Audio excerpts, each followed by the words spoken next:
Now we want to have whole numbers and not decimal numbers, so we're going to convert this to a whole number by calling a function here, math, another function on math.cell. Let's use floor instead. So floor will round up the number to the smallest integer value. So if you have a number like 4.4, you are going to have 4. If you have 4.9, you are going to have 4 as well. So you always have the smallest integer or whole number.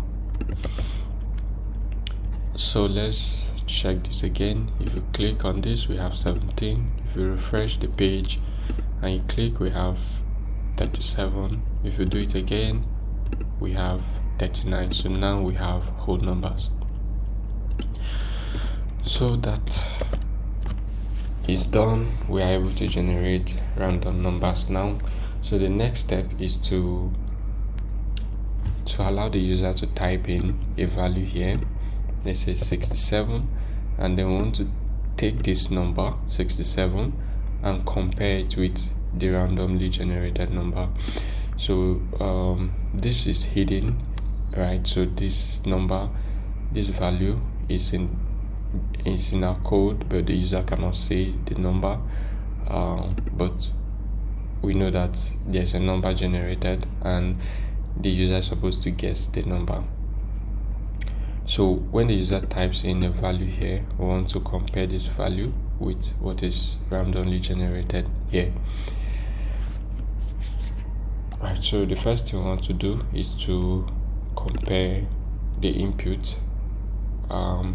So our input here, we gave it an ID of guess, so we're going to be using the ID here.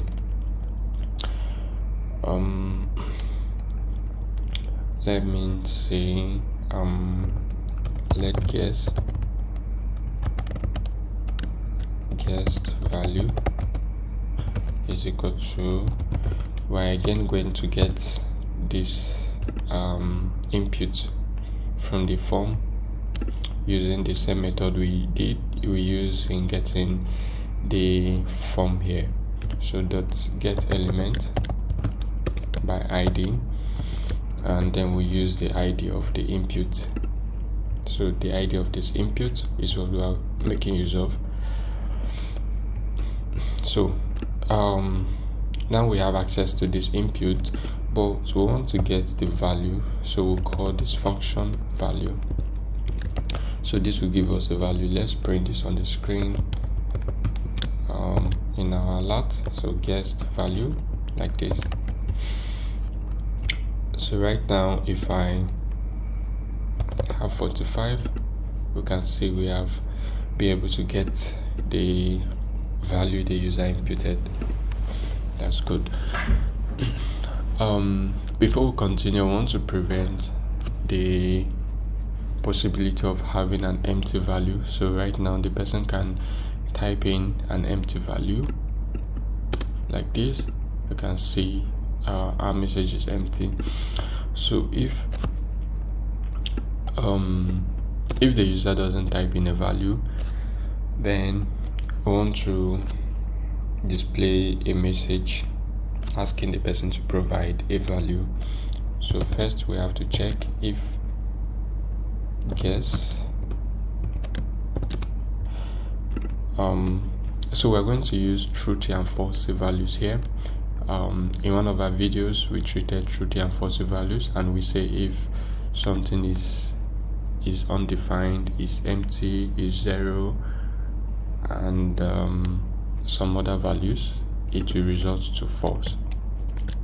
So if not guess value, so if this guy is false, now if I say if guess value, in this case we are saying if the value is provided, that is if the value is true, if the value results to true, then it should do this. But in this if statement, what I want to handle is if the value is not provided, then I want to display a message and stop the execution of the subsequent code. So in that case, since I want to check for a false value here, I have to use the not. So the not operator gives us the opposite of whatever we have here. So if we're supposed to get a true, then we have a false, and if we're supposed to get a false, then we have a true. So if not gets the value, I have to provide, so let's say please provide a value, or let's say guess a value. Good. And we have to return.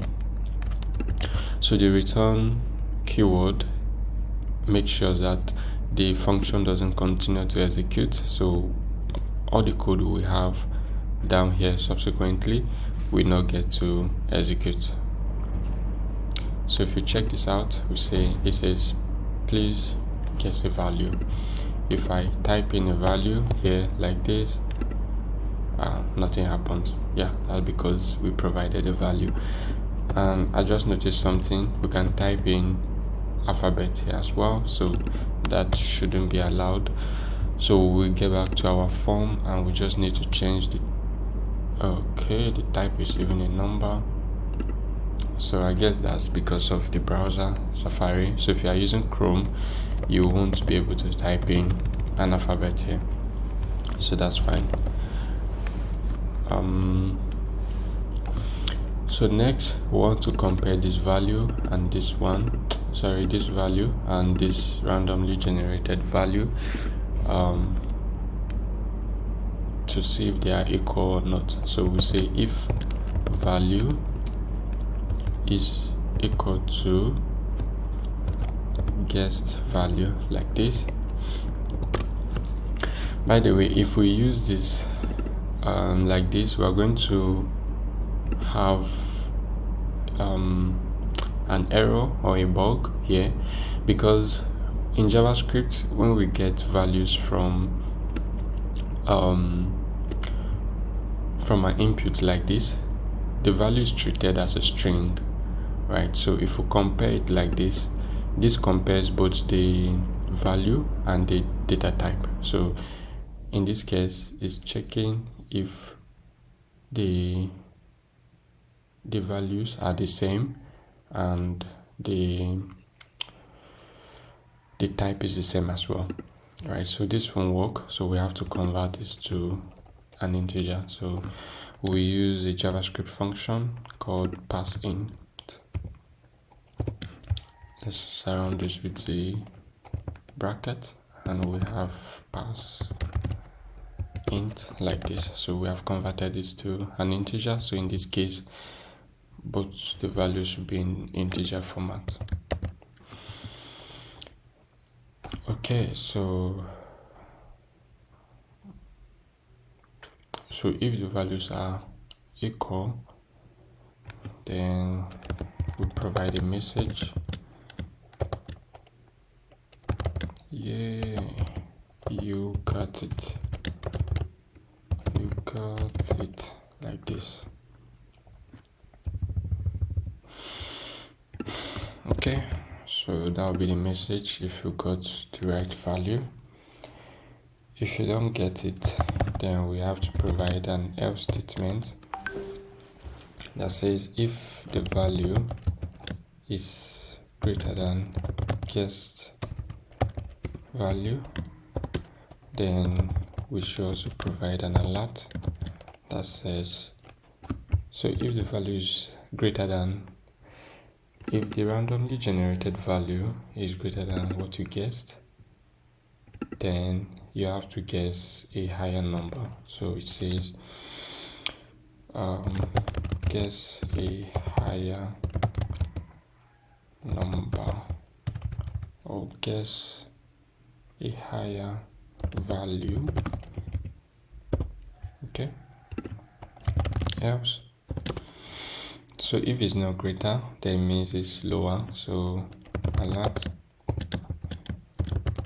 guess a smaller value. Great. All right, so let's see how this works.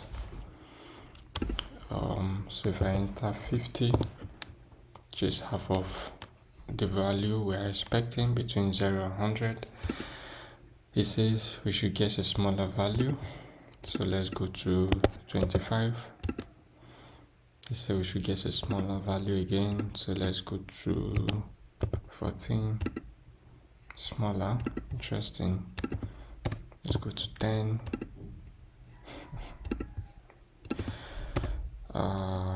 Let's just do 1. Okay, higher. So let's do 5. Smaller. Wow, this is really small. 3. Higher. So this is definitely 4. Yep, you got it. Great. All right, so we got the answer now. So we got the right answer, which is 4. Okay, so we got the right answer now, which is 4. There's one more thing we need to handle. So right now, if I delete this and I type 4 again, it says you got it. So after we get the value, we need to ensure that for the person to continue playing the game, we need to regenerate the random value. Right, so right now the value is not regenerated.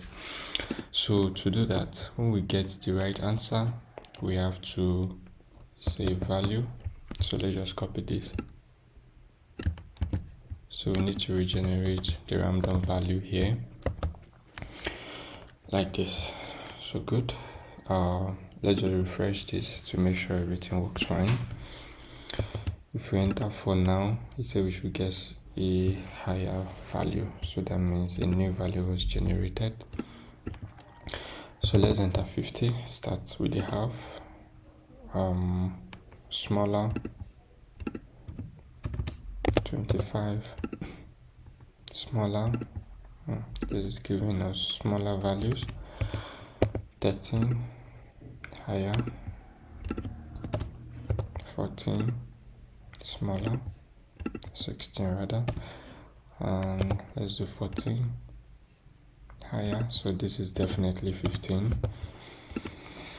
Yeah, we got it. So let's see if this was regenerated or not. So if we allow the 15 again and guess, it says we should guess a smaller value, so that means a new value was generated.